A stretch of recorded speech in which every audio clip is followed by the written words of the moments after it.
ఆదాము నుంచి అబ్రహాం వచ్చిండు అంటే ఆదాము నుంచి చెప్పుకుంటూ రావాలా ఏమని మన దేవుడు ఆదాము నేను సృష్టించిన తర్వాత ఆదాము ఆల్మోస్ట్ 900 ఎన్ని సంవత్సరాలు బతికాడు 39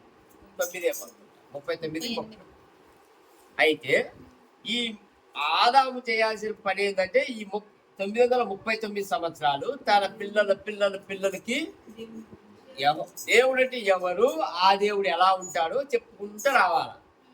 కానీ అబ్రహాం దగ్గరికి వచ్చేసరికి ఆ దేవుడి గురించి మర్చిపోయింది. అబ్రహాము తండ్రి ఎవరు? తెరహు ఏం చేసేవాడు? వాళ్ళు ఏ ప్రదేశంలో నివసించేవాళ్ళు? ఏ ఊరు? యోబు నివసించిన ఊరా వేరే ఊరా? వేరేది కదా.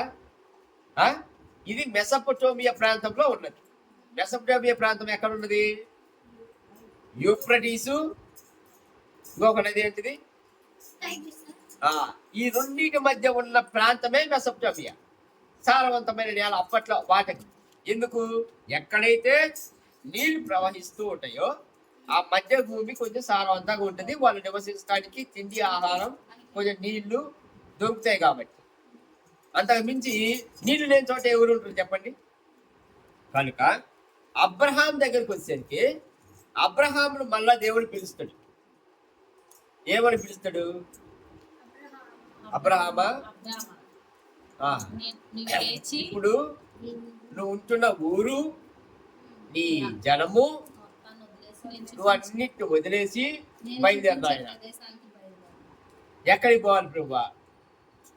ఏం చేయాలి ఆయన క్వశ్చన్ అయినా సరే. ఈ విషయము వాళ్ళ అమ్మ నాన్న చెప్పాలిగా. పోయిండు, వాళ్ళ బంధువులందరినీ పిలిచిండు. దేవుడు ఇలా నాతో మాట్లాడినాడు అన్నాడు. దేవుడు నాతో మాట్లాడినాడు. ప్రూఫ్ ఏంది మరి? ప్రూఫ్ ఏంది? నీతో మాట్లాడినంటే ఏ ప్రదేశంలో మాట్లాడిండు, ఎక్కడ మాట్లాడిండు, ఏమని మాట్లాడి? ప్రదేశం ఓకే, ఆయన ఉన్న ప్రదేశం చెప్పొచ్చు, లేదంటే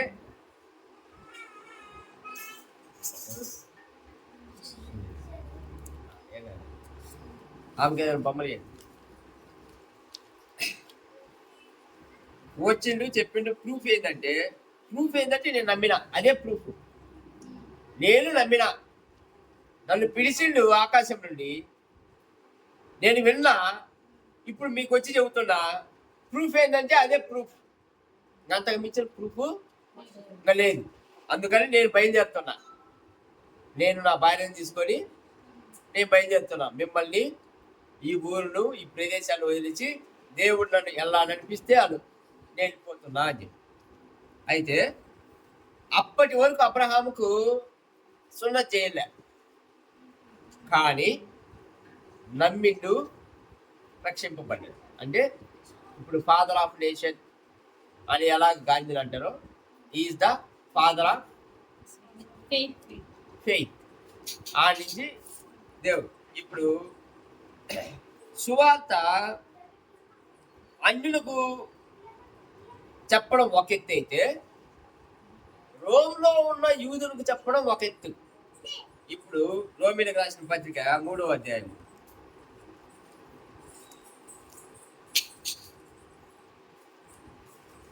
రోమిలకు రాసిన పత్రిక 3వ అధ్యాయము 27. కాబట్టి అతిశయీకరణం ఎక్కడ? అది కొట్టివేయబడును. ఎట్టి న్యాయమును బట్టి అది కొట్టివేయబడును. క్రియా న్యాయమును బట్టియా? కాదు, విశ్వాసము న్యాయమును బట్టియే. కాగా ధర్మశాస్త్ర సంబంధమైన క్రియలు లేకుండా విశ్వాసం వలనే మనుషులు నీతిమంతులుగా తీర్చబడుచున్నారని ఎంచుచున్నాము. దేవుడు యూదులకు మాత్రమే దేవుడా? అన్యజనులకు దేవుడు కాడా? అవును, అన్యజనులకు దేవుడే.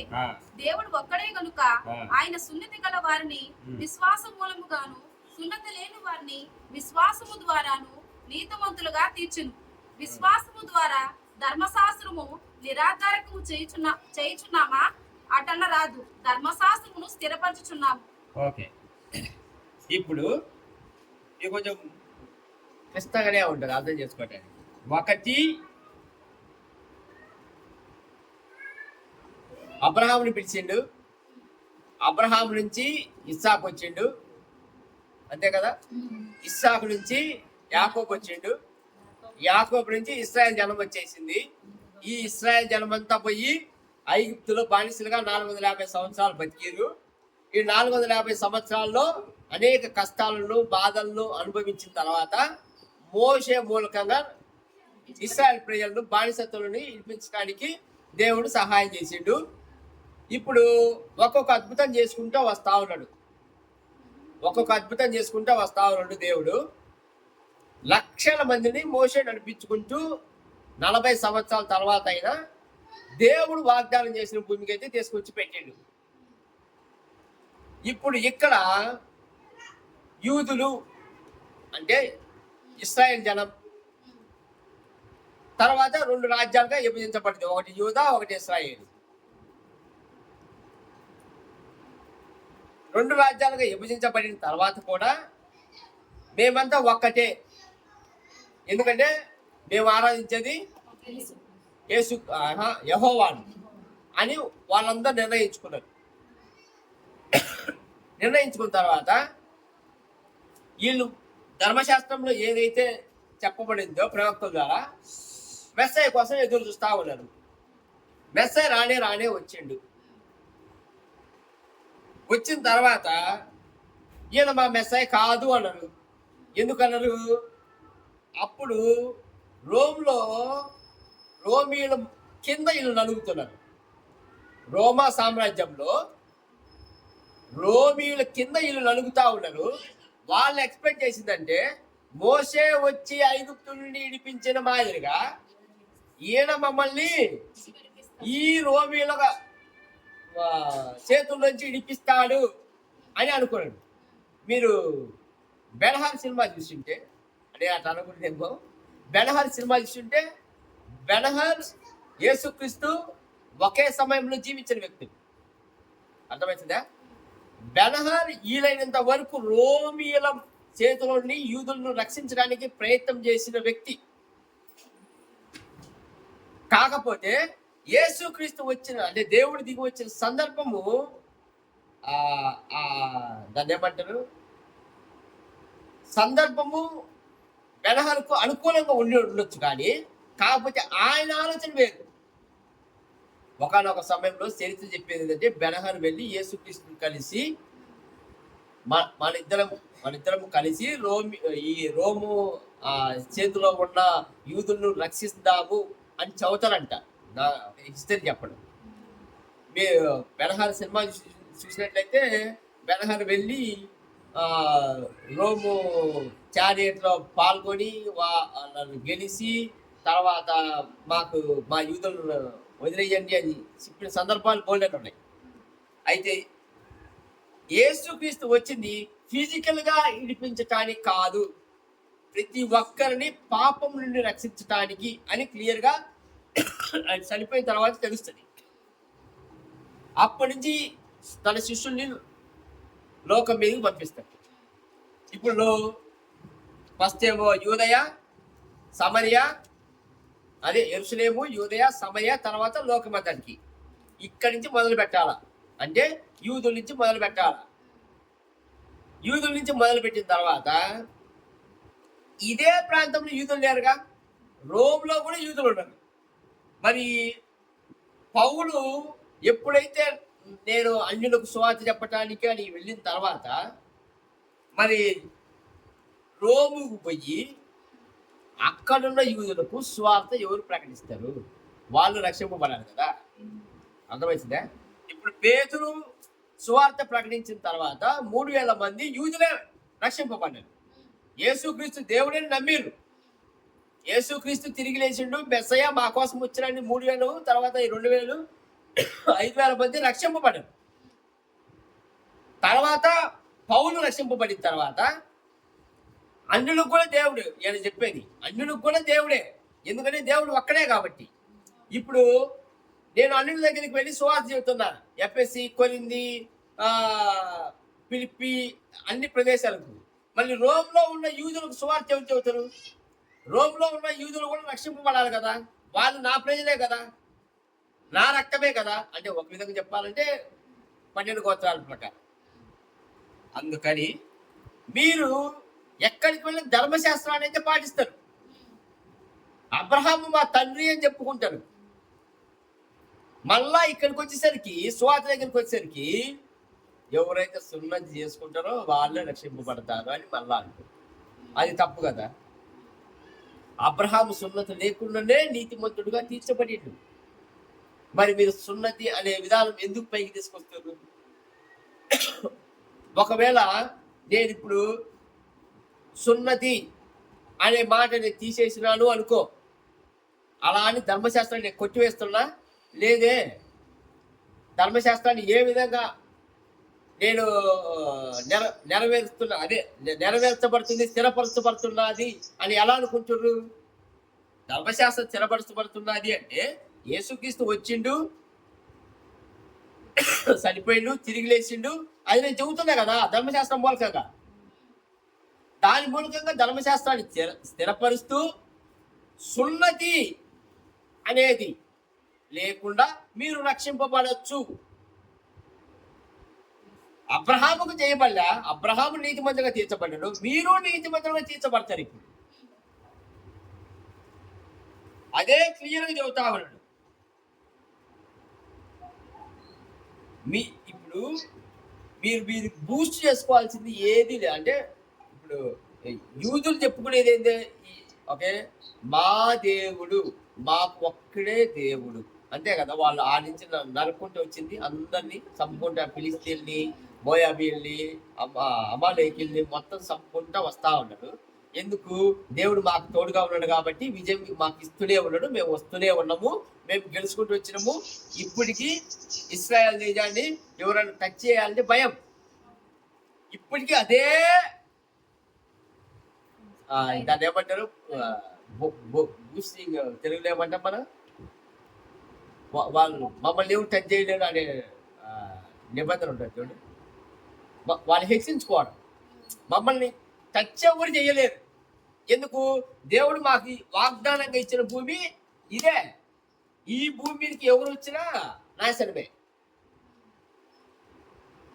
అప్పటి నుంచి వాళ్ళు చెప్పేది ఏంటంటే, ఎవరైతే అందుకే కదా దావీదు గొల్యాతుతో ఏమంటాడు, ఈ సున్నతి లేని ఫిలిస్తీయుడు ఎంత అంటే, దేవునితో ఒడంబడిక, దేవునితో ఒక నిబంధన లేని ఈ వ్యక్తులు మన ముందు నిలబడగలరా? Simple, very simple. అంటే వీళ్ళు దేవుణ్ణి అంతగా ఓన్ చేసుకున్న తర్వాత మా దేవుడు, మాకే దేవుడు అని అనుకొని దేవాలయం కట్టి వాళ్ళు ఆరాధించి మేము పవిత్రులము అనుకొని జీవించే క్రమంలో మీకు ఒక్కడే దేవుడు కాదు, అన్యుడు కూడా ఆయన దేవుడే. ఎందుకంటే దేవుడు ఒక్కడే. ఇప్పుడు మీరు మీ మత ఆచారాల్ని, అంటే ధర్మశాస్త్ర ప్రకారం ఆచారాలను పెట్టుకొని మిమ్మల్ని మీరు ఏమంటారు, బూస్ట్ చేసుకోవాల్సిన అవసరం లేదు అంటారు. అంటే కొంతమంది ఏమంటారంటే, మేము తరతరాల నుంచి మేము క్రిస్టియన్స్ అంటారు, కానీ రక్షణ అంటే ఇది లేదు. 3 తరాల నుంచి మేము చర్చికి పోతున్నాము అంటారు. బాప్తిజం ఎందుకు తీసుకున్నామంటే తెలియదు. అర్థమవుతుందా? బాప్తిజం ఎందుకు తీసుకున్నామంటే తెలియదు. ఎందుకు తీసుకున్నాం? చిన్నప్పుడు తీసుకపోయారు, మాకు ఏంది పేరు పెట్టేటప్పుడు ఎప్పుడో ఒకసారి బాప్తిజం ఇచ్చేది, అయిపోయా. తర్వాత నువ్వు బతికే ఎలా ఉంది, నా పేరు జాను, నా పేరు యోహాను అని పెట్టుకొని మనం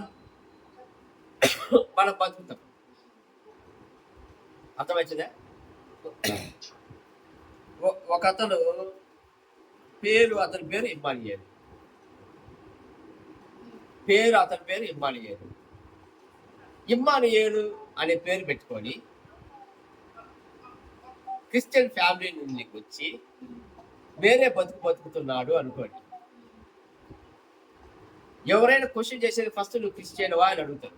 ఎస్ ఐఎమ్ క్రిస్టియన్. మరి నువ్వు క్రిస్టియన్ నుండి ఇవన్నీ చేస్తున్నావు ఏంది అని అడిగితే ఏమని సమాధానం చెబుతాడు? లోకంలో ఉన్న ఆచారాలు కానీ లోక పద్ధతులు పాటించుకుంటూ వెళ్తే ఏమని సమాధానం చెబుతాడు? అతని దగ్గర సమాధానం ఉండదు. నువ్వు రక్షింపబడ్డావా అంటే రక్షణ అది అలాంటిది, ఈ మాట వస్తాయి. బాప్తీసం తీసుకున్నట్టే తీసుకున్నాం. ఎందుకు తీసుకున్నాం తెలియదు.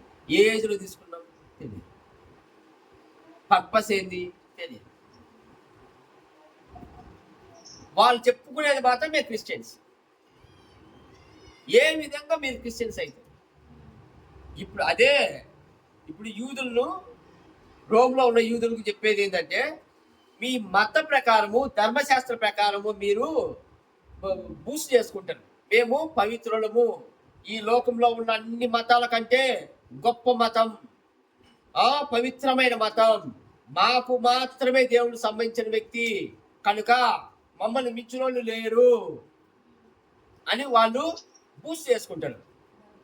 కానీ పౌలు చెప్పేది ఏంటంటే, ఆ అవసరం మీకు లేదు. మీరు చేయాల్సింది ఏంటంటే, మీ పనులు, మీ నీతి క్రియలు మిమ్మల్ని పరలోక రాజ్యానికి చేర్చవు. మీ సున్నతి అంటే పవిత్రంగా, ఇప్పుడు మేము సున్నతి చేయించుకుంటాం కాబట్టి వాళ్ళని మేము టచ్ చేయము అని అలా బతికిరు వాళ్ళు అలా బతికిరు. వాళ్ళు సపరేట్ జనం. సున్నతి చేయబడిన జనం వేరు, సున్నతి చేయకపోతే వాళ్ళు అంటరాని వాళ్ళు. అలానే చూసిరు వాళ్ళు. మిగతా మోయాబీళ్ళు కానీ, అమాలేకీళ్ళు కానీ, ఫిలిస్తీన్లు కానీ వాళ్ళు అలానే చూసారు. ఇప్పుడు పౌలు చెప్పేది ఏంటంటే, మీ మతంలో ఏమీ లేదు. మీ ధర్మశాస్త్రంలో మీ నీతి క్రియలు, వాటి వల్ల మీరు రక్షింపబడరు. దేవుడు ఒక్కడే కనుక మీరు చేయాల్సింది ఏంటంటే, సున్నతి లేకుండా ఇవన్నీ పక్కన పెట్టి మీరు రక్షింపబడాలి. మీరు యేసుక్రీస్తును అంగీకరించాలి. మీరు యేసుక్రీస్తును అంగీకరించి బాప్తిసం పొందాలి.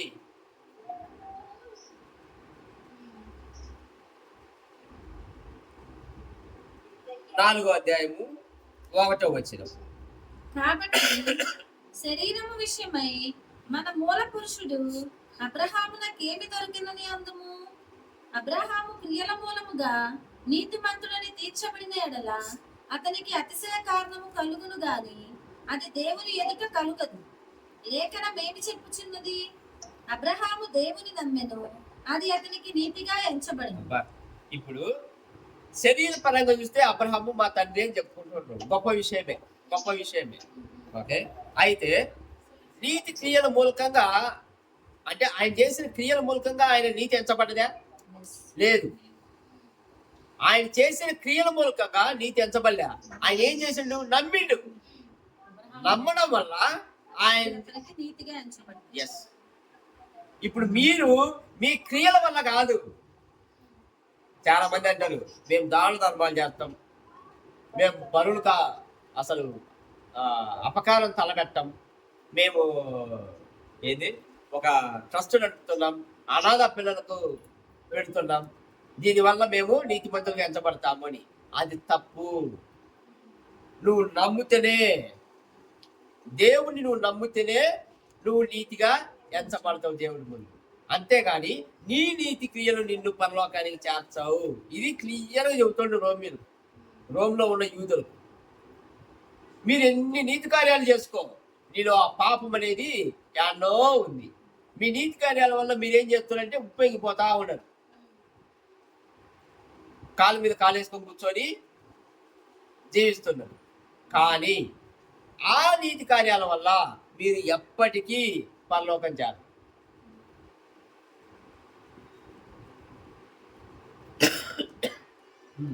తర్వాత అబ్రహాం పని చేయవానికి జీతము రుణమే గాని దానమని ఎంచబడదు. పని చేయక భక్తిహీనుడు నీతిమంతునిగా తీర్చువాని యందు విశ్వాసముంచు వానికి వాని విశ్వాసము నీతిగా ఎంచబడుచున్నది. అది విశ్వాసం. క్రియలు కాదు. అలా క్లియర్గా చెబుతా ఉన్నాడు. Now to him who works the ways are not counted a grace but as a డెప్త్. ఇంగ్లీష్లో అలా మెన్షన్ చేసింది. Abraham believed God and it was accounted to him righteousness. ఆ నుంచి అబ్రహాంను వదిలేసి మన దేవుడి దగ్గరికి వస్తా ఉన్నాడు. డేవిడ్ చూడండి, ఒక 5వ అధ్యాయం కాంచి పనిచేయక భక్తిహీనులు నీతిమంతులుగా తీర్చువాని యందు విశ్వాసముంచు వానికి వాని విశ్వాసము నీతిగా ఎంచబడుచున్నది. 5వ అధ్యాయమా 5వ వచనమా? 4వ దాంట్లోనే 5వ వచనం. 6వ వచనం క్లియర్ గా మీరు చదివితే డేవిడ్ క్రియలు లేకుండా దేవుడెవరిని నీతిమంతుడుగా ఎంచునో ఆ మనుషుడు ధన్యుడని దావీదు కూడా చెప్పుచున్నాడు కదా. అది దీన్నే దిస్ ఈజ్ కాల్డ్ గ్రేస్. ఏమంటారు? దీన్నే కృప అంటారు. ఇప్పుడు దావీదు ఏమంటుండు? దావీదు ఏమంటుండు? నీతిమంతుడుగా ఎంచునో ఆ మనుష్యుడు ధన్యుడు. దేవుడు ఎవరిని నీతిమంతుడుగా ఎంచుతారో, ఎవరు వాళ్ళ క్రియల మూలకంగా కాకుండా విశ్వాస మూలకంగా దేవుడు నీతిమంతుడుగా ఎంచుతాడు, వాడు ధన్యుడు. అంటే మనము పనికిరాని వాళ్ళం ఎవరైనా సరే. ఇప్పుడు నేను చెప్పేదే రోమ్లో ఉన్న యూదులకు, అరే మీరు అనుకుంటారు ఓకే మీ క్రియల వల్ల మిమ్మల్ని నీతిమంతులుగా ఎంచుకుంటున్నారు అని. అది తప్పు. దేవుడు అలా ఎప్పుడు ఎంచడు. దేవుడు ఎంచేది ఏంటంటే మీ క్రియలు కాదు, మీ విశ్వాసాన్ని బట్టి మిమ్మల్ని నీతిమంతుడిగా ఎంచుతాడు. మీరు విశ్వసించండి. విశ్వసించడం వల్ల ఎవరినైతే దేవుడు నీతిమంతుడిగా ఎంచుతాడో వాళ్ళే ధన్యులు. ఇప్పుడు ఈ లోకంలో ఎవరు నీతిమంతుడు కాదు. పౌలు కూడా చెప్పేదండి, ఎవరు నీతిమంతుడు లేడు. అలాంటప్పుడు నీ దగ్గర నీతిమంతుడు క్రియలే ఉండవు. అందరూ పాపం చేసి తప్పిపోయారు. ఇప్పుడు ఆయన కృప, ఆయన దయదలుస్తే, ఆయనంతటిగా ఆయన మిమ్మల్ని ఎన్నుకుంటే అప్పుడు మీరు నీతిమంతులుగా తీర్చబడతారు. కనుక మీరు ధన్యుడు. ఎవరు? ఆయన విశ్వాసం ఇచ్చిన వాళ్ళు. నా కోసం చనిపోయిండు, నా పాపముల కోసం రక్తం కాచిండు, మళ్ళా నా కోసం తిరిగి లేచిండు, నా కోసం పరలోకం పెట్టినాడు అని మీరు అనుకుంటే మీరు నీతిమంతులు. లేదు నేను 10 మందికి సహాయం చేస్తున్నా, 100 మందికి అన్నం పెడుతున్నా, నేను అసలు ఏమంటారు స్నానం చేయకుండా ప్రార్థన చేయను, వాక్యం చదవను, వాక్యం ఎప్పుడు ఈయన పెట్టాలా, ఒక బల్ల వేసి పెట్టాలా, ఇది కాదు నీ నీతి కార్యాలు. నీ నీతి కార్యాలు నువ్వు నమ్మడం, నువ్వు ఎక్కడున్నా నమ్మడం. యేసుక్రీస్తు నా ప్రభువు, యేసుక్రీస్తు నా రక్షకుడు అని నువ్వు నమ్మితే నువ్వు నీతిమంతుడుగా తీర్చబడతావు, ఎంచబడతావు దేవుని. అది కూడా ఎలా? దేవుని కృప. నువ్వు అర్హుడి కాదు, అసలు అర్హుడి కాకపోయినా నిన్ను అర్హుడి చేస్తుండే దేవుడు. అది దేవుని కృప. దాని నుంచి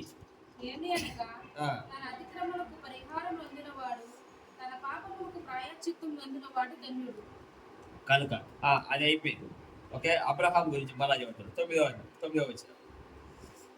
ప్రభువు చేత నిర్దోషాన్ని ఎంచబడిన వాడు ధన్యుడు. ఈ ధన్యవచనము సున్నత గల వాణిని గూర్చి చెప్పబడినదా, సున్నతి లేని వాణిని గూర్చి కూడా చెప్పబడినదా? అబ్రహాము యొక్క విశ్వాసం అతనికి నీతి అని ఎంచబడను. అది ఇప్పుడు ఇంకో పాయింట్ చేస్తాడు. ఎవరికి? యూదులకు. సున్నతి చేయడం వల్ల మేము నీతిమంతులుగా దేవుడికి సపరేట్ జనాంగంగా ఎంచబడుతున్నాము అని మీరు అనుకుంటున్నారు కదా. మరి అబ్రహాము చేసింది ఏంటి? అబ్రహాం ఏమన్నా సున్నం చేయబడ్డా? మళ్ళీ ఆయన విశ్వాసం ఆయన నీతికి ఎంచబడ్డదిగా. ఇప్పుడు మీరు అనుకునేది ఏంటి? మేము సున్నం చేయబడితేనే మేము పవిత్రులం, మేము సున్నం చేయబడితేనే మేము యూదులం, మేము సున్నం చేయబడితేనే దేవుడు మమ్మల్ని నీతిమంతులుగా ఎంచుతాడు అని మీరు అనుకుంటారు. కానీ అబ్రహాముకు అలా జరగలే. అబ్రహాముకు జరగలే. అబ్రహాము ఏదే 40-50 సంవత్సరాల తర్వాత పిలిచిండు దేవుడు. ఆయన నమ్మిండు కాబట్టి ఆయన విశ్వాసం నీతిగా ఎంచబడింది. అర్థమవుతుందా? ఇప్పుడు సున్నతి పక్కన పెట్టండి. దీన్ని మనము ఆచరించుకోవాల్సింది ఏంటంటే, ఈ లోకంలో కొన్ని మతాలు అంటే కొన్ని కులాలు మతాలు ఉన్నాయి కదా. కొంతమందికి నేను చెప్పేది అంటే మేము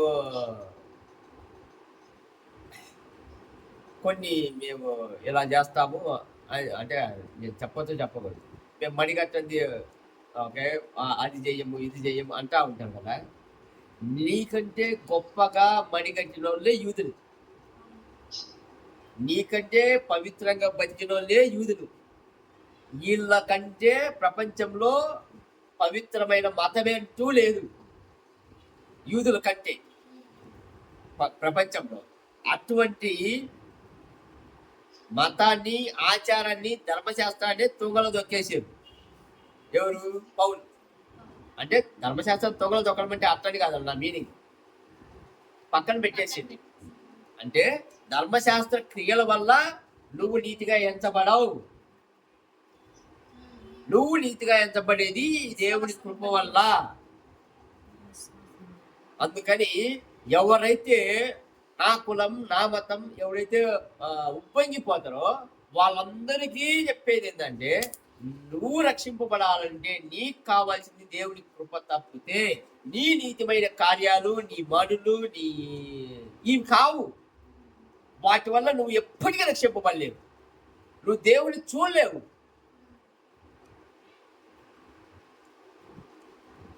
అందుకే మొదట చెప్పింది ఏంటంటే, ఎవడైతే తన్ను తాను తగ్గించుకుంటాడో వాడే ప్రభువు సంతకు చేరుతాడు. క్లియర్. ఈ భూమి మీద మనం నివసించేటప్పుడు మన పాపము ఎంతటితో అంటే మనం ఎదిగితే యేసుక్రీస్తు దయదలుస్తాడు. లేదు నాలో పాపమే లేదు, నాలో అసలు అటువంటి దాఖలాలే లేవు అంటే నువ్వు ఎల్లప్పటికీ మిగిలిపోతావు. ఎలాగో పాపిగానే మిగిలిపోతావు. ఆడించి చదవండి మళ్ళా. మంచిది. అది ఏ స్థితి అందించబడను? సున్నతి కలిగి ఉండినప్పుడా, సున్నతి లేనప్పుడా? సున్నతి కలిగి ఉండినప్పుడు కాదు, సున్నతి లేనప్పుడే. మరియు సున్నతి లేని వారైనను నమ్మిన వారికందరికి అతడు తండ్రి అగుట వలన. సున్నతి వాక్యము సున్నతి లేని వారైనను నమ్మిన వారికందరికి అతడు తండ్రి అగుట వలన వారికి నీతి ఆరోపించుటకై అతడు సున్నతి పొందక మునుపు తనకు కలిగిన విశ్వాసము వలన ఆయన నీతికి ముద్రగా సున్నతి అను గుర్తు పొందెను. అర్థమైంది. అసలు పౌలు వీళ్ళకు ఎంత డీప్ గా ఎక్స్ప్లెయిన్ చేస్తాడంటే, యూదులకి, రోమ్లో ఉన్న యూదులకి చాలా క్లారిటీ చెబుతా ఉన్నాడు. అసలు సున్నతి పొందని ఆయన ఎవరికి తండ్రిగా ఎంచబడుతున్నాడు? ఎవరైతే నమ్ముతారో వాళ్ళందరికీ ఆయన తండ్రి. ఇప్పుడు మనమైనా నమ్మితేనే మన విశ్వాసానికి మూలం అబ్రహాం అని మనం చెప్తున్నాం. అందుకే పాటల్లో కూడా అబ్రహాం దేవుడా, ఇస్సాకు దేవుడా అని ఎందుకు అన్నారంటే ఆయన నమ్మిండు కాబట్టి, ఆయన నమ్మి దేవుడితో నడిచిండు కాబట్టి. అందుకే అబ్రహాము ఒక మాట అంటే దేవుడు ఏమంటాడంటే, నువ్వు ఎవరిని చేపిస్తే వాళ్ళని నేను చేపిస్తా, ఎవరు నువ్వు జీవిస్తా. ఎందుకు? దేవుడి మాట తూచా తప్పకుండా పాటించిన వ్యక్తి అబ్రహాం. అంతటి ప్రేమను చూపించింది. అన్ని సంవత్సరాలైనా దేవుడిచ్చిన వాగ్దానం కోసం ఎదురు చూసింది. సింపుల్ చెప్పండి, ఈ లోకంలో అది పాజిబిలిటీ కాదు అన్నోళ్ళు ఎంతమంది ఉంటారు? సారతోటి ముట్లు ఉడికిపోయినాయి, ఓకే పిల్లలు ఎంచగలుగుతారు, గర్భాశయం ఉందో లేదో అసలు ఇలా చెబుతారు కదా 90 సంవత్సరాలకి ఆ? అన్ని సంవత్సరాల తర్వాత దేవుడు పిల్లోని ఇచ్చినాడు అంటే అసలు శారా నమ్మదు. శారానే ఒకే నవ్వుకుంటుంది. ఆ అసలు ఈ లోకంలో ఇలాంటిది ఏం లేదు. మేము చిన్నప్పటి నుంచి చూస్తూనే ఉన్నాము. మా తల్లిదండ్రులు వాళ్ళ అమ్మలు ఓకే పిల్లోడు కలగటానికి అవకాశం లేదు. ఇప్పుడు నేను ఈ వయసులో పిల్లలు అనేది ఏంది అని ఆమె నవ్వుకున్న తర్వాత పిల్లోడు కూడా తెలుస్తాను. అప్పటి వరకు వేచి ఉన్న అబ్రహాము ఏ రోజైనా కానీ దేవుడి యందు ఒక్క కంప్లైంట్ ఇచ్చిండా? ఏంది ప్రభా నేను నమ్మి నేను వచ్చిన వేసుకొచ్చి ఎడాలలో నూకినావు, సెంట్ వేసుకోమన్నావు, మళ్ళా దేశంపై ఐగుప్తు రాజు దగ్గరికి ఆ కష్టాలు పెట్టినావు, అయినా తట్టుకున్నాము, వచ్చినాము. ఇన్ని సంవత్సరాలు అయినా కనీసం పిల్లులను చూసుకున్నామంటే అది లేదు. ఇన్నిటి మధ్య దేవుణ్ణి ఏ రోజైనా ఈ కంప్లైంట్ తన నోటి నుండి రాలే. అది కాకుండా పిల్లోని ఇచ్చిన తర్వాత తీసుకపో అబ్రహాం తీసుకుపోయి కొండ మీదకి తీసుకుపోయి బలిపీఠం అర్పించి బలిపీఠం మీద పెట్టి నాకు అర్పించి బలి. ఇప్పుడు కన్న కొడుకు, అల్లారు ముద్దుగా పెంచుకున్న కొడుకు, ఓకే అప్పుడప్పుడు మాటలు వస్తున్న కొడుకు, ఇప్పుడు అటువంటి కొడుకు ఒక సన్న ముళ్ళు గుచ్చుకుంది అనుకో, నీ ప్రాణం ఎలా ఉంటుంది? విలవిల్లాడుతుంది. అయ్యో అని పోయి ఆ ముళ్ళు తీసి మళ్ళా కాలు వాడు కింద పెట్టకుండా నువ్వు ఎత్తుకొని చేసాపోతావు. అటువంటి పిల్లోని ఇప్పుడు కత్తితో నరకాల, కత్తితో నరకాల, అంతే కదా, కత్తితోనే కదా నరికేది. ఆ పిల్లోడు అడుగుతా ఉన్నాడు ఏమని, నానా బలి అంటే అంతకుముందు చూసి ఉంటాడు కదా, బలి బాలి అంటే గొర్రెపిల్లలు ఉన్నారు కదా, మరి గొర్రెపిల్ల ఏది? కట్టెలు ఉన్నాయి, కట్టెలు పేరుస్తావు అంటే ఒక రాళ్ళది వేసి తర్వాత కట్టెలు పేరుస్తావు, కట్టెల మీద గొర్రెపిల్ల ఉండాలి కదా. మరి ఆ గొర్రెపిల్ల ఏది అంటే ఇప్పుడు నేను నిన్నే తీసుకుపోయి బలిస్తున్నానా అని ఈయనకు తెలుసు హృదయంలో. కానీ ఆ పిల్లోడు అడిగిన మాటకు ఇప్పుడు తండ్రి ఈ పక్క తిరిగి ఏడవడా, ఏడ్చుకుంటుంది తప్పడా? మీరు ఇమాజిన్ చేసుకుంటే ఆ ప్లేస్ లో మీరు ఉన్నారు అనుకో, మీ ఓన్ కొడుకుని మీరు చేత పట్టుకొని బలియాగంగా ఇవ్వటానికి మీరు తీసుకుపోతున్నారు అనుకో, మీ పరిస్థితి ఏంటి? నువ్వు దేవా నువ్వు ఇచ్చినావు, ఓకే కనీసం వాడిని 10 సంవత్సరాలు బతకనివా అని ఒక క్వశ్చన్ ఏవా, ఒక కంప్లైంట్ చేయవా? కానీ విశ్వాసానికి మారిపోయింది అబ్రహాం. దేవుడే చూసుకుంటాడు. కొడుకు ఏమంటాడు, మన కొడుకుతో ఏమంటాడు, దేవుడే చూసుకుంటాడు. అప్పటికీ చూడు ఎంత విశ్వాసంగా వెళ్ళిపోతా ఉన్నాడు. ఒక పక్క ఏడ్చుకుంటూనే కొడుకుని పట్టుకొని పర్వతం మీదకి తీసుకెళ్ళి కట్టెలు చేర్చి బలిపీఠం మీద కొడుకుని పెట్టి కత్తితో. అప్పటి వరకు దేవుడు ఏది చెబితే అది నేను చేస్తాను అనే నమ్మకం తప్పితే, మన జీవితంలో ఏదైనా చిన్న కష్టం వస్తే ఎందుకు బ్రహ్మ నా జీవితంలో ఎందుకు ఏరే వాళ్ళకి పెట్టచ్చుగా. ఏదైనా ఒక చిన్న ఫినాన్షియల్ సమస్య వచ్చినా కానీ ఎందుకు ప్రభు ఈ సమస్య నా జీవితంలో, ఏదన్నా చిన్న ఇబ్బంది కలిగినా కానీ ఈ ఇబ్బంది నాకెందుకు ప్రభు, ఆ ఇబ్బంది మూలకంగానే, ఆ సమస్య మూలకంగానే దేవుడు నిన్ను లేవనెత్తాడు నీ శ్వాసంలో.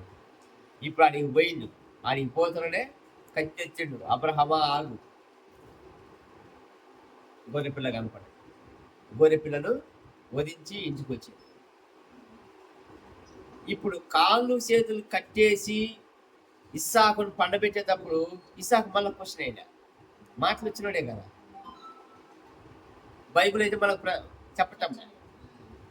ఇప్పుడు ఇంకా ఆడి నుంచి అది అయిపోయిన తర్వాత ఇంటికి తీసుకొచ్చిన తర్వాత అబ్రహాముకి ఎంత సంతోషంగా ఉంటుంది. నేను నమ్మిన దేవుడు నన్ను చెయ్యడు. ఎప్పుడైతే దేవుడు మాట్లాడిండో అప్పటి నుంచి ఇప్పటి వరకు నేను నమ్మిన దేవుడు నన్ను చెయ్యడు. అసలు అప్పుడు అబ్రహాం ఉప్పొంగిపోయి ఉంటాడు. ఆయన నమ్మిండు, దాన్నే నీతిగా దేవుడు ఏం చేసిండు. అదే పౌలు ఇలా చెప్పేది రోమ్లో ఉన్న యూదులు, మీరు నమ్మాలా యేసుక్రీస్తు వచ్చినాడని, మెస్సయ్య వచ్చినాడు అని, రక్షకుడు వచ్చినాడు అని, చనిపోయినాడని మీ పాపముల కోసం, తిరిగి లేచినాడు అని. ఇప్పుడు మీరు నమ్ముతూనే ఆయన నామంలో మీకు రక్షణ ఉంటుంది అని యూదులకు తెలియపరుస్తుంది. అంతేగాని మీ నీతి క్రియల వల్ల మీరు పరలోకానికి పోతారు అనుకుంటే తప్పు. మీరు చేసే ఏ దాన ధర్మాల వల్ల మీరు పరలోకానికి పోతారు అనుకుంటే తప్పు. ఎవరికి మేము చెడు చేయట్లేదు, అరుగు మీద కూర్చొని వెళ్ళకుండా బతుకుతున్నాము అన్నా మీరు పరలోకానికి పోరు. యేసుక్రీస్తును నమ్మితే తప్పితే మీ సున్నతి మిమ్మల్ని రక్షించదు, మీ నీతి కార్యాలు మిమ్మల్ని రక్షించవు, మీ దాన ధర్మాలు మిమ్మల్ని రక్షించవు. ఓన్లీ మీరు యేసుక్రీస్తునందు విశ్వాసం ఉంచితే తప్పితే మీకు రక్షణ లేదు అని క్లియర్గా చెబుతుండు. అన్యులకు చెప్పేది వేరు, యూదులకు చెప్పేది వేరు. యూదులు ఏమనుకుంటారంటే మేము ఆల్రెడీ దేవుళ్ళు కలిగి ఉన్నాము, మమ్మల్ని సంవత్సరం 2003 సంవత్సరాల నుంచి నడిపించి దేవుడు ఐగుప్తులను ఇడిపించి అద్భుత కార్యాలు చేసి మమ్మల్ని ఈ దేశంలో తీసుకొచ్చి తిండి తిప్పలు అన్ని సమకూర్చింది దేవుడు, మా దేవుడు. మరి ఆ దేవుణ్ణే మీరు విశ్వసించకపోతే ఏంది అనేది క్వశ్చన్ మార్క్. రోమ్లో ఉన్న యూదులు మొత్తానికి చెప్పేది అదే, మీరు నమ్మితేనే యేసుక్రీస్తు మిమ్మల్ని రక్షిస్తాడు, అది ఆయన కృప వల్ల.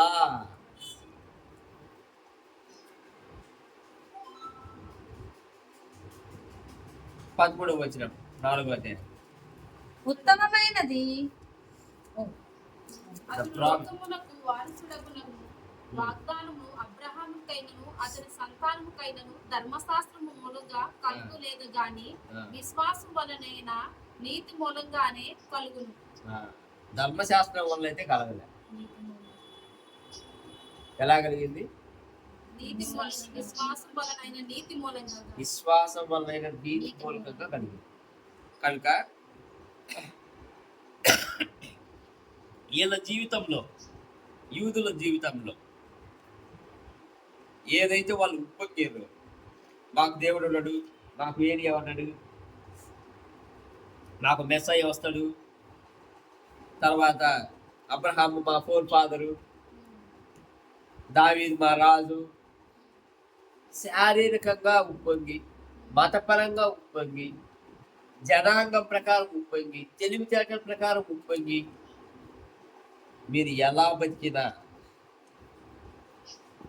విశ్వాసం లేకపోతే ఈ అన్నిటిను దేవుడు సున్నాగా చూస్తాడు అని చెప్పడమే ఈ రోమ్లో ఉన్న యూదులకు పౌలు చెప్పే సారాంశం. హృదయం మందు విశ్వసించిన ఎడలా మనకు ఒక వాక్యం చెబుతాడు పౌలు, ఏమని? మీ నోటితో ఒప్పుకొని హృదయం ముందు విశ్వసించిన ఎడలా మీరు రక్షింపబడు. ఇదే రక్షణకు సూత్రం.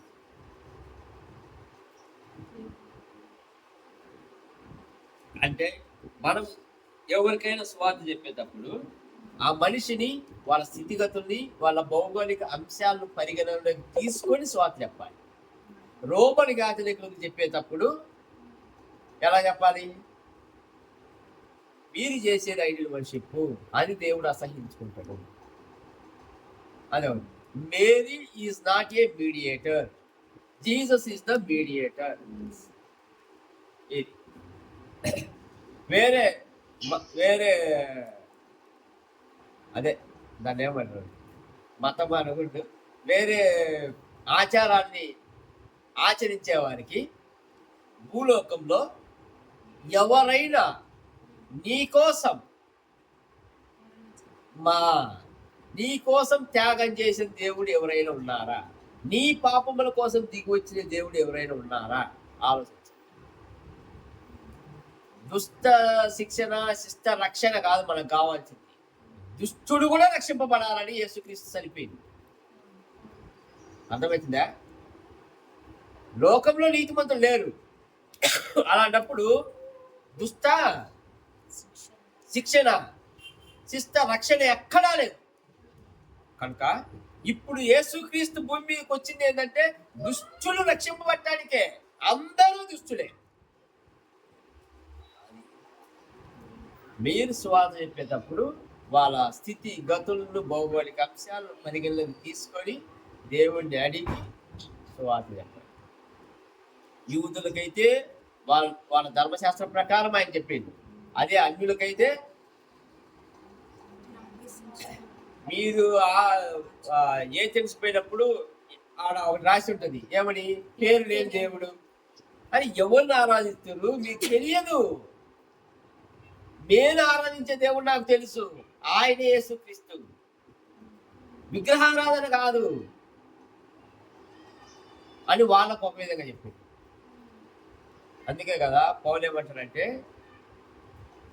ముందు ఏ ప్రదేశానికి పోయినా మొట్టమొదట పౌలు పోయేదంటే ఫస్ట్ శనగోకి పోతాడు, అంటే సమాజ మందిరానికి పోతాడు. అక్కడ 4-5 యూదులు ఉంటారు, వాళ్ళతో పరిచయాలు పెంచుకుంటాడు. ఫస్ట్ వాళ్ళని మారుస్తాడు. ఆ నుంచి మొదలు పెడతాడు. ఆ ఊర్లో ఎక్కడికి పోయినా కానీ పౌలు ఫస్ట్ పోయేదే ఫస్ట్ అన్యుల దగ్గరికి పోయి మీరు నమ్మిన దేవుడు దేవుడు కాదని చెప్పటంలే, ఒక స్ట్రాటజీ ప్రకారం వెళ్తాడు. ఫస్ట్ సమాజ మందిరం పరిచయం చేసుకుంటాడు. యూదులో నేను యూదుండే, ఓకే రిసీవ్ చేసుకో, కూర్చోబెడతాడు. ధర్మశాస్త్ర ప్రకారం యేసుక్రీస్తు దేవుడు వివరిస్తాడు. వివరించిన తర్వాత వీళ్ళని రక్షిస్తాడు, వీళ్ళని రక్షణలోకి నడిపిస్తాడు. వీళ్ళ మూలకంగా వాళ్ళకు పరిచయాలు ఉంటాయిగా, అక్కడ వాళ్ళకి స్వరపడతాడు, వాళ్ళకి చెబుతాడు సువార్త. అలా చెప్పుకుంటూ వచ్చిన వ్యక్తే పౌలు. స్ట్రాటజీ, ఒక ప్రణాళిక. గుంపులో పోయిన మాదిరిగా వెళ్ళి చెప్పడు, చాలా పద్ధతిగా చెబుతాడు, చాలా న్యాకు చెబుతాడు, అందరికీ అర్థమయ్యేటట్టు చెబుతాడు. యూదులకైతే యూదులకి, అన్యులకైతే అన్యులకి. కనుక మనం ఎవరికి సువార్త చెప్పాలి అనుకున్నా కానీ ప్రేమతో వాళ్ళు అప్రోచ్ కావాలి. అర్థమవుతుందా? నీలో ఉన్న క్రీస్తుని చూపించాలి. క్రీస్తు మాటలను పరిచయం చేయాలి, ఆహ్వానించాలి, ఇంటికి వీళ్ళు భోజనం పెట్టాలి, కూర్చోబెట్టి అప్పుడు చెప్పండి సువార్త. ఏదో ఒక మాట ఉంటుంది చూడు, ఎవరైనా ఒకరిని మనకు ఇవ్వలేదు అనే పొజిషన్లో కూర్చోబెట్టి అడగాలంట. ఏదైనా మనకు ఇవ్వలేదు అనే మాట రాని పొజిషన్లో కూర్చోబెట్టి అడగాలంట. అప్పుడు ఖచ్చితంగా ఆన్సర్ ఇస్తాను వస్తుంది. అందుకని మీ పక్కన వాళ్ళకి కానీ, పక్కింటి వాళ్ళకి కానీ, బయట మీ బంధువులకు కానీ ఎవరికైనా మీరు సువార్త చెప్పేటప్పుడు ఫస్ట్ మొట్టమొదటిగా మీ నోటి ద్వారా కానీ, మీ క్యారెక్టర్ ద్వారా కానీ క్రీస్తుని చూపించండి. ఇంటికి ఆహ్వానించండి, సువార్త చెప్పండి. అదే భోజనం పెట్టి సువార్త చెప్పండి అంటే ప్రేమ చూపించమని అర్థం. అదే సువార్తను మనము ప్రకటించాల్సిన విధానం. లోకానికి వెలుగుగా మనం చూపించాల్సిన విధానం.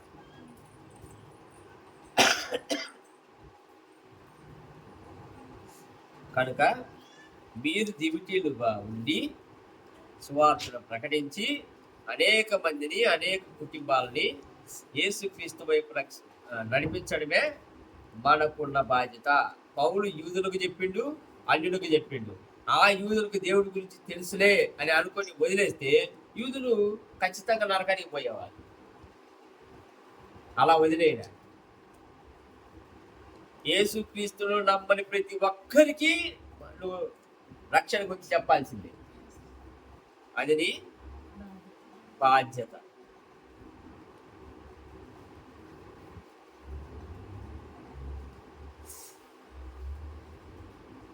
ప్రార్థన.